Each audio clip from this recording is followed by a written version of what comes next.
Bueno, un saludo muy especial para dos grandes escritores, grandes amigos, Diana Araujo Pereira, Carlos Aguasaco, eh, personas que en Latinoamérica han hecho mucho por la cultura, por la literatura, y que ellos en sí mismos tienen una obra ya reconocida, no solo reconocida, sino que muy valiosa en muchos ámbitos. Bienvenido Carlos, bienvenida Diana. Eh, Espero que saludemos primero que todo a la Municipalidad de Curuzú, Cuatiá, a la Fundación Cultural Esteros, que han hecho una alianza muy hermosa y han hecho posible esta aventura riquísima, que es como en el momento del encierro abrir las fronteras y nos han puesto a hablar desde distintas partes del mundo. Así que como primer paso de esta conversación que vamos a tener sobre el libro que ustedes dos comparten, el hermoso libro que comparten en la colección La Flor del Espinillo, eh, eh, digamos que lo estamos presentando oficialmente y quiero que primero se presenten, nos digan desde dónde nos hablan, desde dónde se están dirigiendo a esta reunión y después pasamos a una conversación sencilla sobre el libro, sobre su obra como poetas, como escritores y sobre algunos otros aspectos que atañen a cada uno de ustedes. Así que Diana, por favor, saluda a las personas que nos están escuchando y viendo. Bueno, muchísimas gracias. Es una alegría y un honor compartir este espacio con personas tan importantes, mis amigos Luis Fernando Macías, Carlos Aguasaco. Una alegría realmente en estos tiempos tan difíciles, tan complicados, con tanto dolor que vivimos también de alguna manera, tener estos momentos que son como islas, ¿no? Una isla de un otro aire, de este aire poético que siempre nos motiva, nos anima, nos trae vida, ¿no? Entonces, muchísimas gracias y a la organización del festival y a la municipalidad y a la querida Carolina Zamudio también por la invitación. O sea que, antes de nada, agradecer y agradecer mucho por estar aquí. Bueno, yo les hablo desde la Triple Frontera, donde vivo desde hace 10 años, la Triple Frontera entre Brasil, Paraguay y Argentina. Aquí trabajo, soy profesora en la Universidad Federal de Integración Latinoamericana, donde tengo el gusto de tener estudiantes de todas partes de América Latina. Y, y mi escritura, a ver, de una manera general, tiene que ver con este ser fronterizo que siempre tuve, creo, de alguna manera siempre estar en Río de Janeiro, desde donde vengo, donde nací, siempre de alguna manera me dejaba ahí como un poco presa a un universo que me era, no sé, pequeño. Cuando empecé a conocer el español, a estudiarlo, es como se abrió otro mundo. Y en este mundo fue donde empecé a escribir también. Curiosamente, yo empiezo a escribir poesía en español en Sevilla, donde viví durante 6 meses en un periodo del doctorado que hacía sobre poesía latinoamericana. Entonces ahí es donde empiezo a escribir, o sea, que es esa otra lengua, este cruzar la línea de la lengua, esta frontera lingüística. Ahí empiezo a abrirme yo también para la escritura poética. Entonces, eso, estoy en la frontera y creo que mi escritura también es una escritura que siempre ha estado fronteriza. Qué bonito. escuchemos el saludo de Carlos Aguasaco, un gran gestor. Muchas Adelante, gracias, Carlos. muchas gracias, Luis Fernando. Primero, encantado de verte. No puedo dejar pasar el momento para decirle que te felicito por tu último libro, publicado hace poco, creo que es hace unos días nada más, y que ya está en las librerías. Me muero de ganas por leerlo, maestro. Diana, encantado de verte también. Diana Araujo Pereira, Luis Fernando Macías, dos queridísimos escritores y amigos que hemos tenido la oportunidad de tener aquí en Nueva York, desde donde les hablo el día de hoy. Yo soy un escritor de origen colombiano, radicado aquí en Nueva York hace ya un poco más de 20 años. Pero conservo mi alma latinoamericana. Soy una de las personas que afirma que los Estados Unidos son un país de Hispanoamérica.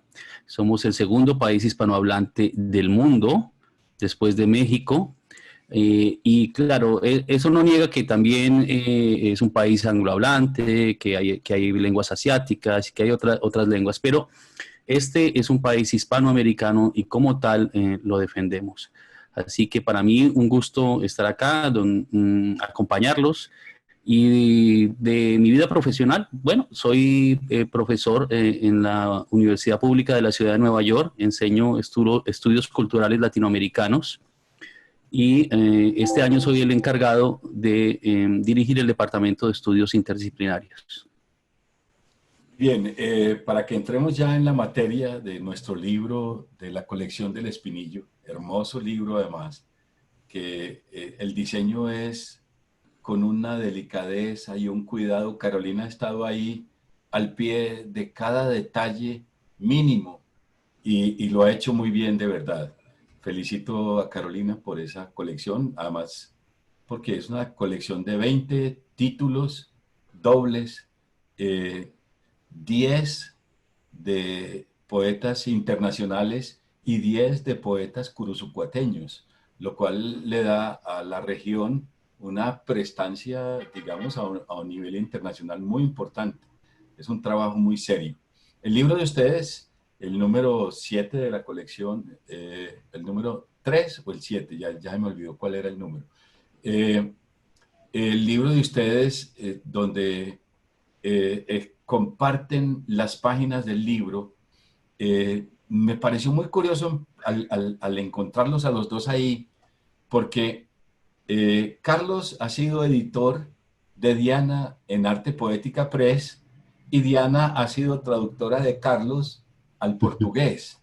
Sí. Entonces, el hecho de encontrarse en el mismo libro, ¿qué significa para ustedes que son, pues ya podría decirse que se han encontrado, ya han establecido ese lazo profundo ya en otras ocasiones anteriores y supongo que acá es simplemente la ratificación de ese lazo? ¿Qué significa para ustedes ese hecho, Diana? Es, bueno, ¿cómo voy a decirlo? Es como estos encuentros cósmicos que tienen algo de espiritual, no sé. La cosa es que nos conocemos desde antes, ¿verdad, Carlos? Nos conocemos Sí, desde La Habana, desde donde La nos Habana, conocimos sí. en un encuentro súper bonito y en mi vida un hito, así un marco, como diríamos en portugués, un momento bastante importante, que fue el Festival de Casa Tomada, Uh-huh. la Casa de las Américas, ¿no? En La Habana. Sí. Entonces, Un a festival partir de... para escritores intelectuales menores de 40 años. Y entonces obviamente tú eres mucho más joven que yo, pero el año en el que asistí, Luis Fernando, era ese o nunca. Así que ahí nos conocimos con Diana Araujo Pereira, que me impresionó desde el comienzo. Tú sabes, Luis Fernando, que te lo he dicho en conversaciones, yo me he dedicado a editar a los poetas que admiro. Y por ejemplo, por eso tuve el gusto pues de publicar un libro tuyo, otro de Diana. Siempre nace primero de una admiración hacia la obra del escritor y después en ese proceso de admiración también se genera una amistad. Así que recuerdo mucho el día que le dije a Diana en La Habana, saliendo de la oficina de Retamar, que ella merecía mucho más de lo que le había tocado como poeta. Como académica tiene una carrera extraordinaria, pero como poeta creo que su momento crece cada vez más, ¿no? Tienes libros en Colombia, Carolina, Carolina y tú tienen libros en Colombia, Diana. Sí, y justo eso, estar ahí con Retamar, Roberto Fernández Retamar, un gigante de nuestras letras latinoamericanas, ¿no? Entonces, y la recepción que tuvo mi poesía con el propio Retamar y con Carlos y con otras personas que también a partir de este momento se generaron buenas relaciones, intercambios. Ese momento fue el momento donde vi que realmente la escritura poética era algo mío y yo tendría que, no sé, pero vincularme más a eso, ¿no? No solo a la carrera profesional docente o de investigadora, sino también a la escritura misma. Entonces este fue un momento importante y ahora, después de tantas vueltas, pues volvemos a estar juntos con Carlos en un libro que es como un, no sé si el cierre o el reinicio de otros ciclos, ¿no? De otros ciclos importantes.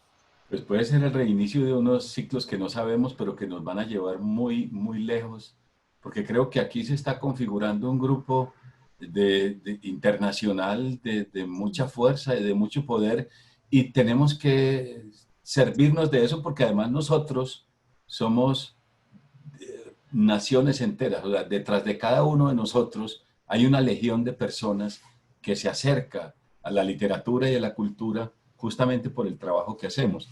Me llamó la atención, Diana, en tu libro, la palabra descaminos, porque un hablante nativo del español no utilizaría ese prefijo para la palabra camino. ¿Qué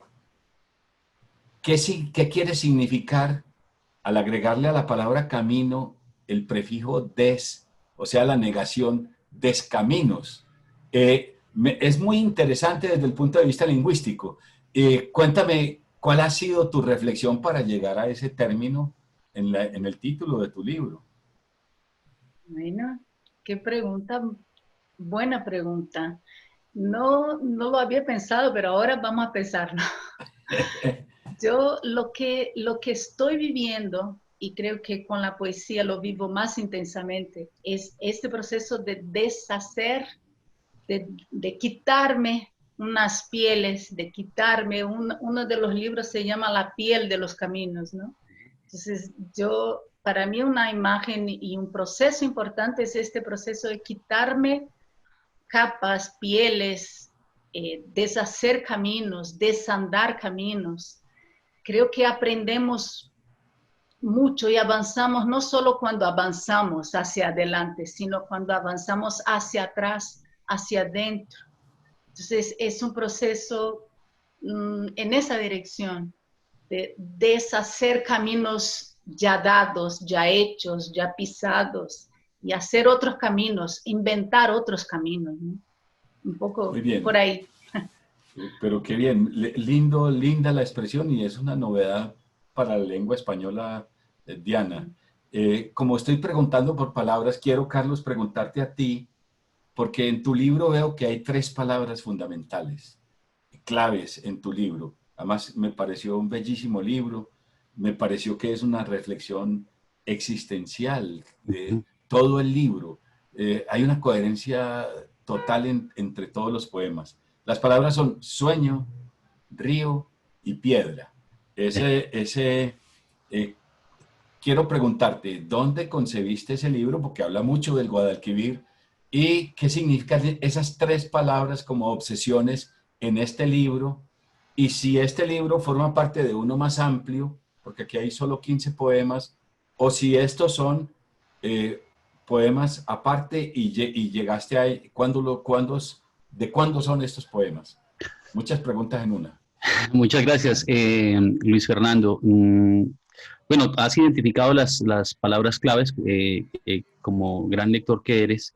Y es un libro escrito leyendo el arte poética de Borges. Es un poemario. Yo escribo series de poemas alrededor de un tema y a veces las series se extienden lo suficiente como para conformar un libro y a veces no. En este caso, La piedra del Guadalquivir, que es el título que llevan estos poemas, llegó hasta 13. Y para esta edición yo decidí agregar 2 poemas más que, que se me han sido concedidos después de la escritura de este libro. Pero la piedra del Guadalquivir buscaba ser eh, un cruce de 2 influencias. Una que era la lectura de Borges y otra la experiencia en recorriendo el mundo maya en Centroamérica. Entonces sigue la numeración maya y tiene una reflexión presenta una reflexión sobre esa poética. Pero, ¿dónde se me ocurrió? Se me ocurrió en el Guadalquivir. Se me ocurrió en el río Guadalquivir y se me ocurrió precisamente pensando en la obra de un queridísimo amigo que falleció en el año 2011, mi amigo de toda la vida, el poeta William Beltrán, con el que visitamos el Guadalquivir por primera vez. Y en mi compromiso de pensar en su obra, cuando volví al Guadalquivir tuve un camino largo, estaba pensando en García Lorca, estaba pensando en William, la primera vez que caminé por ese río, y en Borges. Y allí se cristalizó la idea de la piedra del Guadalquivir, que es una conciencia poética a la que le pasa, el poema está contado o narrado, los poemas están escritos desde la idea de una piedra, de un ser humano, de un sujeto que cae o que se arroja o que se deja caer a la corriente del Guadalquivir como una roca y queda ahí, y esa es una conciencia poética a la que le pasa la historia por encima en forma de agua. Entonces comienza a disolverse, ¿no? Como la poesía es una conciencia que se disuelve en el tiempo. Y de ahí sale esa reflexión que tiene obviamente la trampa de que leer a Borges siempre alimenta, ¿no? Y siempre, de hecho quería agregar un poema que no me ha sido concedido todavía sobre Borges, dinosaurio de piedra, eh, porque me parece, hay una foto de Borges que tenemos en la oficina en la que siempre lo veo con su bastón, y es una foto blanco y negro, y parece un ser de piedra. Así que de ahí salen esos poemas. No te escuchamos, Luis Fernando, creo que tienes el micrófono apagado. Bien, porque alguien, a mí me pasan por acá, por la calle, pregoneros de toda índole, entonces aproveché que estaba pasando un pregonero y que estabas hablando tú para pagarlo y se me había olvidado, qué pena. Diana, voy contigo una pregunta. En tu libro hay una expresión también que es muy interesante, extenderse en el otro, como una gramática, como si estuvieras justaponiendo, así como al escribir una frase, justaponemos una palabra después de otra, vos estás pensando en ese extenderse en el otro, como anudarse a otro para hacer más. Quiero que nos hable, porque yo creo que ese es un motivo que está a lo largo de todo el libro y que ahora veo al presentarnos acá, que tiene que ver también con el cruce de las 3 fronteras al mismo tiempo. Cuéntanos a propósito de eso, Diana, ¿cuál es tu idea de ese extenderse en el otro como una gramática del cuerpo? Me pareció lindo eso. Sí, este poema específicamente lo escribo en Sevilla, es de mi primer libro y es de este momento cuando como que rompo, como que vivo la ruptura de un lenguaje, ¿no? O sea, de una cierta limitación para ingresar en este lenguaje poético, en esta escritura, ¿no? Y de alguna manera lo que me hacía falta en Sevilla era comunicarme. Yo pensaba que sabía muy bien español, había estudiado todo, había hecho pruebas, estaba en el doctorado y pensaba que sabía mucho, ¿no?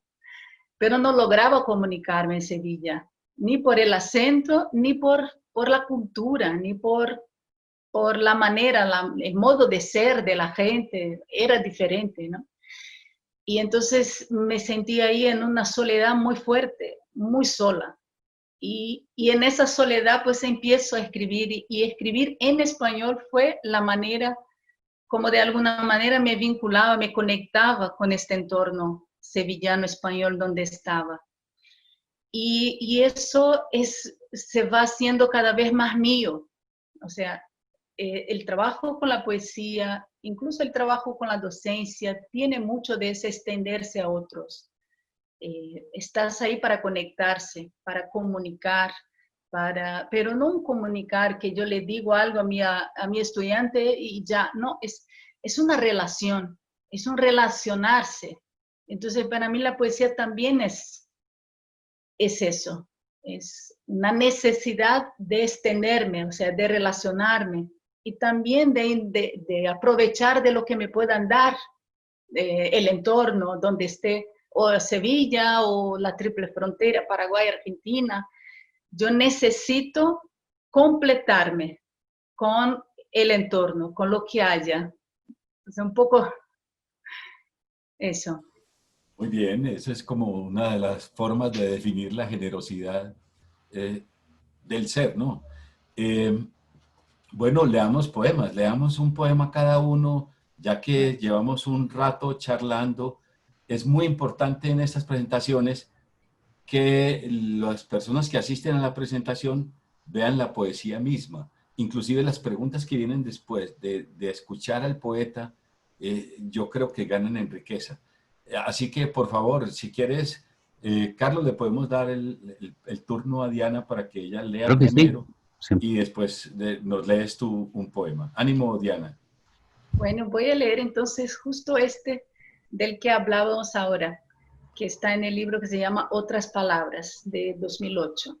Dice, extenderse a otros cuerpos, a otras almas, a otros corazones, en la completud añorada de formar mapas humanos, geografías armónicas, complicidad renombrada, nombrarse al nombrar al otro, este que tanta falta nos hace en la escala estrepitosa de vivir en el aire, estirarse en otros para completar la frase, para hacerse sentido y sintaxis humana. Lo humano es salirse para los nombres ajenos, para configurarse un poco más a cada paso, embeberse en otras letras y sonidos, tocar al otro, olerlo, vaciarse y volver a llenarse en la amistad o el odio, signos contrarios de la misma e intrínseca necesidad angustiante. Odiar al otro es odiarse a sí mismo por la incapacidad de ser entero. Sonreír la sonrisa ajena, llorar sus mismas lágrimas, grados de composición de un poema común. Amar al otro es la máxima poesía. Muy bien, excelente. El ritmo de lectura, cuando uno lo lee, se acerca al poema ajeno, nunca ha visto nada, llega a este poema, ve que tiene un periodo rítmico mucho más amplio y de pronto a uno le cuesta trabajo llegar a ese ritmo. Ahora que tú lo lees, veo que ese periodo de ritmo es perfecto para tu voz. Ahí está el golpe de tu respiración y de tu voz y se hace perfecto ya en la lectura tuya. Gracias por eso, Diana. Muchas gracias. Escuchemos a Carlos en la lectura también. Bueno, yo voy a leer el primer punto de los 13 que tiene La Piedra del Guadalquivir. Y pues otra vez recuerdo que es una serie escrita leyendo el arte poética de Borges y siguiendo la numeración maya. Sucede que un día, entrada la tarde, dejas de caminar por la ciudad y te detienes a mirar el río, la arteria que fluye por su pecho de piedra. Decides quitarte los zapatos y metes los pies en el agua. Por un momento sientes que todo en tu ser fluye y con la corriente se elonga, se disuelve en el agua. El tiempo es otro río, ¿recuerdas? Y piensas en la ironía del anciano enceguecido para quien el ojo era una pluma y la penumbra su lienzo. El río es otra forma del tiempo, murmuras. Te quitas la camisa y te dejas caer de espalda. Quieres quedarte allí, permanecer allí en el torrente, dejar que el agua te rodee las carnes y haga de tu cuerpo una roca suave, un guijarro más en su corriente. Ópale, qué bien, Carlos. Vengo a entender ahora, no lo había entendido en las lecturas anteriores, que ese anciano enceguecido, que es un leitmotiv del libro, es Borges. Y de alguna manera es ese tu examen, como tu homenaje a Borges. Aunque en el libro está advertido que es leyendo el arte poética de Borges, yo no sé por qué no había pensado que el anciano era una obsesión del libro más, que además es muy interesante porque se constituye en un personaje y la forma como yo leí el libro es válido como un personaje adicional del libro. Además, en torno a un motivo que quiero preguntarte a eso, es un viejo motivo de la poesía, que la vida fluye como el río y de que la vida es un sueño, que lo que soñamos es sueño, pero también eso que miramos como cotidianidad es otro sueño, que están presentes como en ese personaje que me fascinó porque creas todo un libro con contexto propio, con historia propia, como un libro de poemas con historia, pero que además es una reflexión.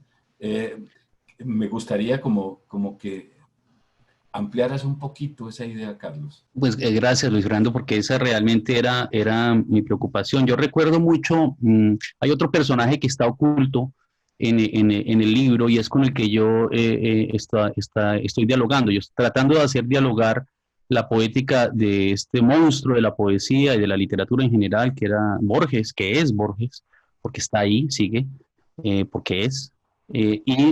La poética de este otro poeta que había desaparecido, mi amigo William, y él representa la salamandra.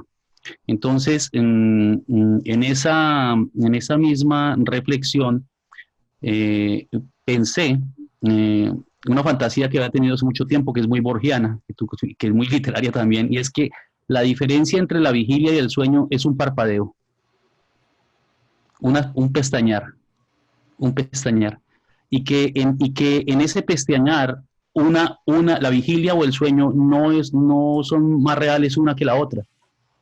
En realidad, para el sujeto, para nosotros, para el poeta, para la conciencia, una u otra realidad no es más significativa, las dos se alimentan, una alimenta a la otra. De hecho, está demostrado pues nuestras experiencias diarias nos alimentan nuestros sueños, pero también está demostrado, y los poetas, los escritores como tú lo sabes mejor que yo, que nuestros sueños informan nuestro quehacer diario y nos lanzan al agua. Entonces, era también una poética sobre la vida y la muerte, que en ese momento, cuando yo regresaba en este trayecto, digamos, mortuorio de dolor, porque mi amigo se me desapareció en el aire, nunca pude enterrarlo, nunca pude verlo.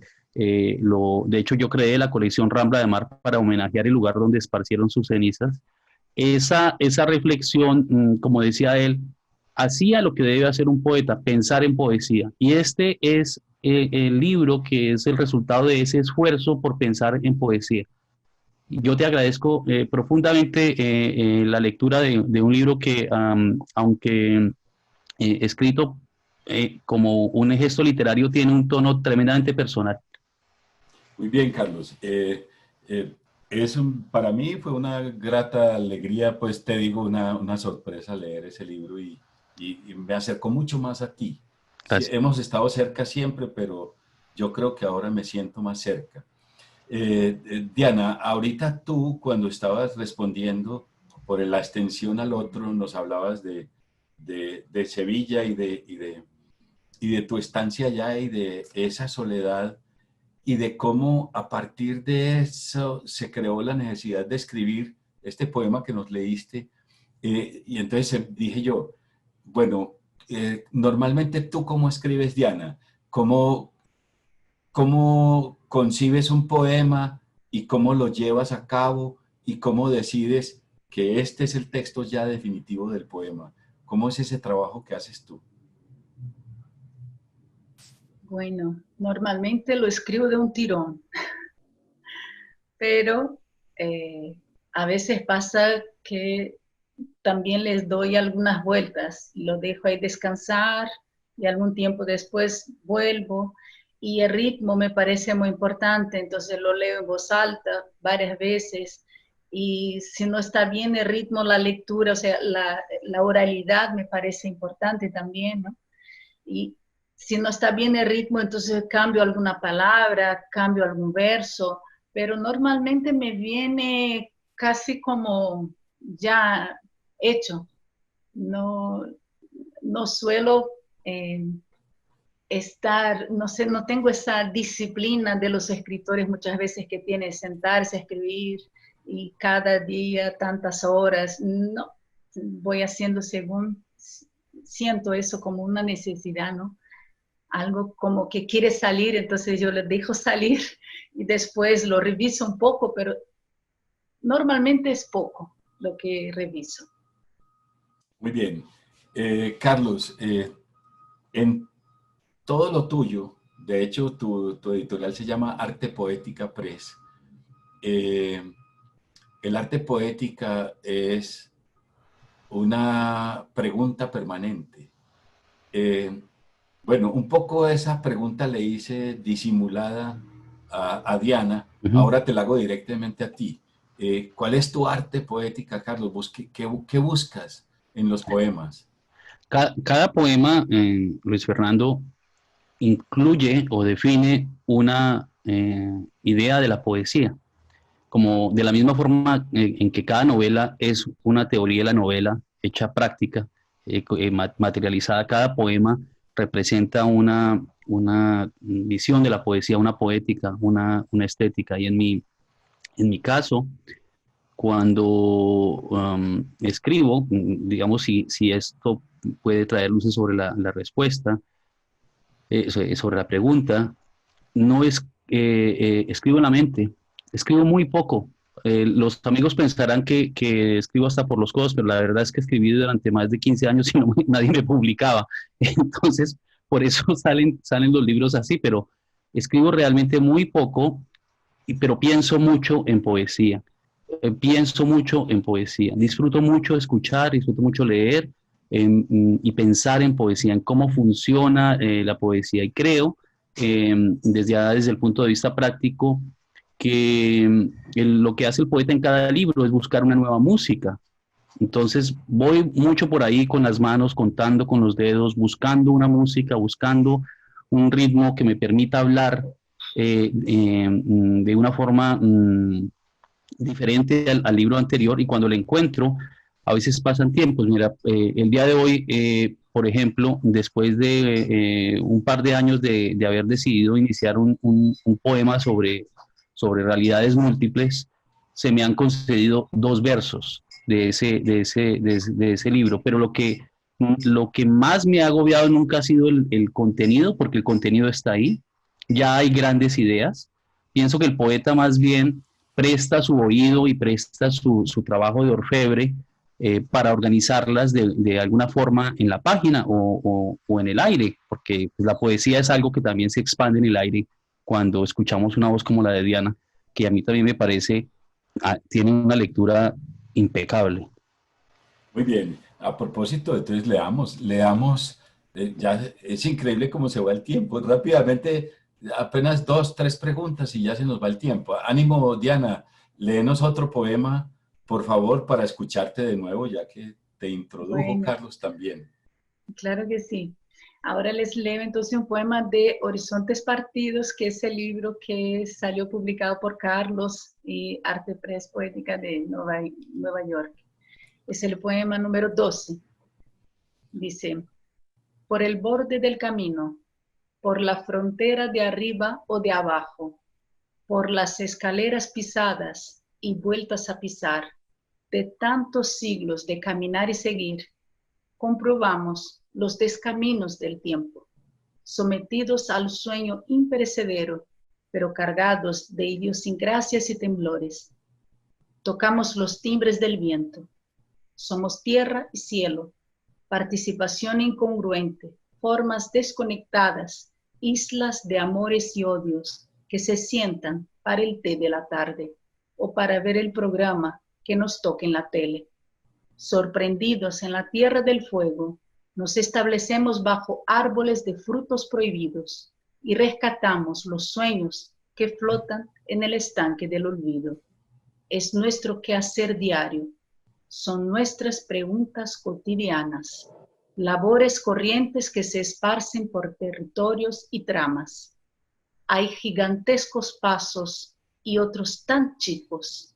Hay nombres en los bordes de las cosas colgados. Bravo, muchas gracias, Diana. Bueno, lo mismo, Carlos. Léenos otro poema. Bueno, yo voy a leer más de la piedra del Guadalquivir. Dos punticos que creo que van muy bien uno detrás del otro. Conociste a un poeta que no murió en el ocaso, un ser de caoba que celebró su cuerpo entre las llamas y feneció al mediodía. Si el viejo es dinosaurio, concluyes, este hombre es salamandra. Si el viejo está en el aire, supones, este hombre está en la flama. Habita la lava ardiente que, como el río, también fluye.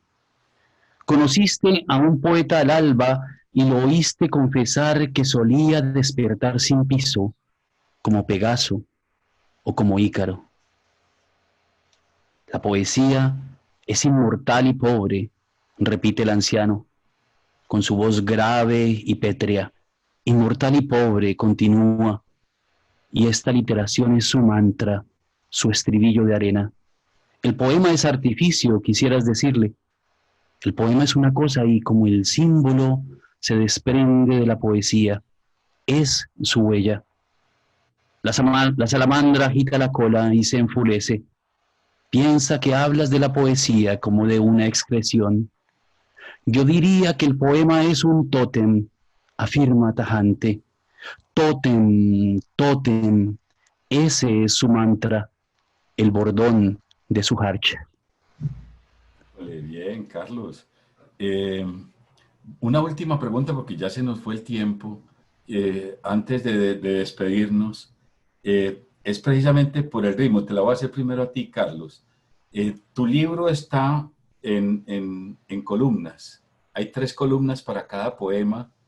Incluso uno puede ensayar distintas formas de leer el texto. Y eso obedece no solo a una estructura física de la imagen del poema, sino que obedece a una estructura de ritmo, una preocupación por crear esa variedad de ritmos. Contanos qué significa esa distribución, cómo se te ocurrió y qué pretende. Bueno, es algo a lo que he llegado de forma relativamente reciente y cuando me invitaron a esta colección, me pareció un muy buen momento para hacer una versión más depurada del libro, que ya tenía una edición española previa, y corregir cosas que había encontrado fallaban. La disposición del texto en la página es un indicador de lo que yo he llamado el silencio y la pausa, que son una parte de la poética. Como sabes, y los escritores lo saben muy bien, en la poesía es más importante lo que no se dice que lo que se dice. Y los espacios tienen esa representación.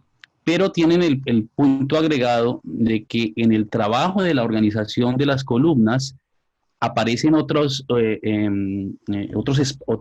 campos semánticos que revelan conexiones que no eran explícitas en el texto. Así que para mí ese trabajo ha sido, no sé, como cuando a veces organizas tu hogar o organizas tu biblioteca y te das cuenta de que había maneras más eficientes de dejarles saber a las personas qué es lo sagrado y qué no. Es como, es un gesto de lectura, es una señal, es el timbal del poema, el que te dice a qué velocidad tienes que moverte.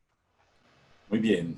Y una última pregunta para ti, Diana, es, ¿tú sabes o no lo sabes que en el trasfondo de todos tus poemas hay una generosidad como de darse sin medida, como cuando una nube está puesta ahí en el cielo y el viento la lleva, o cuando cae una hoja al río y el agua se la lleva? Uno siente en tus poemas que hay alguien que se le está dando en esa plenitud, con esa suavidad, con esa dulzura. ¿Eso es consciente en tu poesía o no es consciente o esto lo habías escuchado o lo escuchas por primera vez? Nunca lo había escuchado y salgo de esta entrevista feliz por que, no sé, es emocionante escucharlo. Muchas gracias. Creo que es muy generoso también que lo interprete, que lo sienta de esta manera, pero me conmociona, ¿no? Creo que se dice así. Sí, sí, me conmueve de las dos maneras. Es un regalo. Muchas gracias. Ah, pues no, me alegro No, porque no, así lo percibí. Sí, sí, sí. lo que sí me dan ganas de agregar a este comentario tan bonito es que para mí la escritura, la poesía es una forma de comunicarme, es una forma de relacionarme. Y entonces, tal vez ahí tiene que ver, ¿no? Pongo algo de mi energía en estas palabras, no son meras palabras, ¿no? Bueno, Bueno, muchísimas muy gracias por bien. este comentario. No, no, para nada. Bueno, se nos acabó el tiempo, vamos a despedirnos. Les voy a dar que cada uno se despida, recordarle a las personas que nos están viendo en esta presentación que pueden bajar los libros y leerlos en forma libre totalmente. Son bellos libros, son muy bellos, son preciosos y eh, se nos dan estos seres, esta belleza de seres como Carlos, que yo ya lo estimaba bastante, pero después de leer este libro, mi estimación ha crecido muchísimo.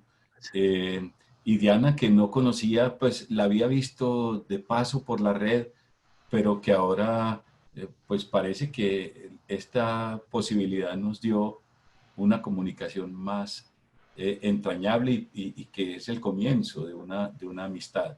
Entonces, así puedes despedirte de la presentación, invitar a los lectores a llegar a tu libro y a tus otros libros, y lo mismo Carlos, después de que Diana lo haga.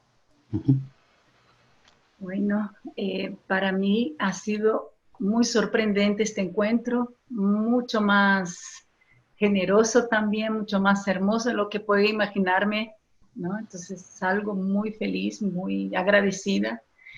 Y estos ciclos curiosos, Carlos con su Guadalquivir, que justo fue donde yo empecé a escribir, y ahora pienso en mi Paraná, y no sé, es como una conexión de aguas y me siento como muy agradecida por todo eso. Y también conocerle un poco más, Luis Fernando Macías. Espero conocer más todavía ahora, más interesada en leerte y seguir leyendo a Carlos. Muchísimas gracias. A ti, Diana, muchas gracias. Carlos. Bueno, yo ahora voy a tomar el momento para agradecerles a todos, agradecerle también a Virginia Aguirre, que nos ha colaborado en este proceso, a Carolina Zamudio, que con esa energía tan positiva, como lo decía yo ayer en una conversación, siempre pasa y deja detrás una estela de amistades y de buenas relaciones y de cosas positivas que es simplemente admirable. Y ella, que me regaló la amistad contigo, Luis Fernando Macías, el tesoro que encontré en Colombia, el tesoro que Colombia tiene en ti y en tu obra es algo que yo he aprendido a valorar con el tiempo y que creo en lo que estás haciendo con la revista Esteros, pues es una muestra más de tu generosidad. El público no lo sabe, pero estamos frente a uno de los grandes escritores colombianos de nuestra época, frente a uno de los gestores de otras escrituras que más ha hecho por la paz del país, porque la escritura es una forma de comunicación, como decía Diana, y es una forma de construir paz y nación, y en eso tú, Luis Fernando, eres un ejemplo. Los dejo con un abrazo y conmovido por el honor que me han hecho al permitirme la compañía de Luis Fernando Macías y de Diana Araujo Pereira. Muy bien, hasta aquí llegamos en la presentación.